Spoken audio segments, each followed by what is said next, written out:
મારી પાસે જ્યાં સુધી માં છે ત્યાં સુધી હું સમૃદ્ધ છું, બાકી માં નથી તો કાંઈ નથી આપણે. માં એટલે એની એક આંખમાં બાળક માટે પ્રાર્થના હોય અને બીજી આંખમાં પોતાના બાળક માટેનો ડર હોય. આને જ માં કહેવાય. અનકન્ડિશનલ બોન્ડ અને અનકન્ડિશનલ લવ હોય છે કે કોઈ જાતની અપેક્ષા નથી હોતી, અને કદાચ અપેક્ષા હોય ને તમે પૂરી ન કરો તો એની સજા નથી હોતી. કારણ કે એકમાત્ર સંબંધ એવો છે માં કે જેને દુનિયામાં તમારી પાસેથી પ્રેમ સિવાય કાંઈ જોઈતું નથી, એ માં છે. I and my mom can understand each other without saying a word. એ જ્યારે સ્માઇલ કરે ને આમ મને પીઠ થપથપાવે કે માથા ઉપર હાથ મૂકે, દેટ ઇઝ માય સેટિસ્ફેક્શન.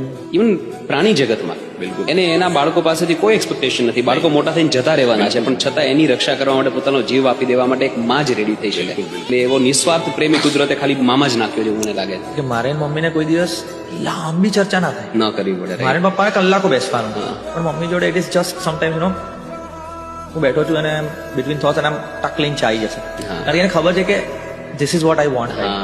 અને પછી બેઠી છે, હું બેઠો છું, જસ્ટ સમથિંગ મેજિકલ. આપણા સપના જ એના સપના હોય, એમના પોતાના કઈ નહીં હોય, પણ as you sad that now you are giving them dreams કે હું આ કરીશ, હું મારું ઘર આવું બનાવીશ. એ જે જીવન જીવ્યું છે ને મને એ જીવન હું તો ચાલ જોઈ લઈશ, મારી પાસે હજી ટાઈમ છે.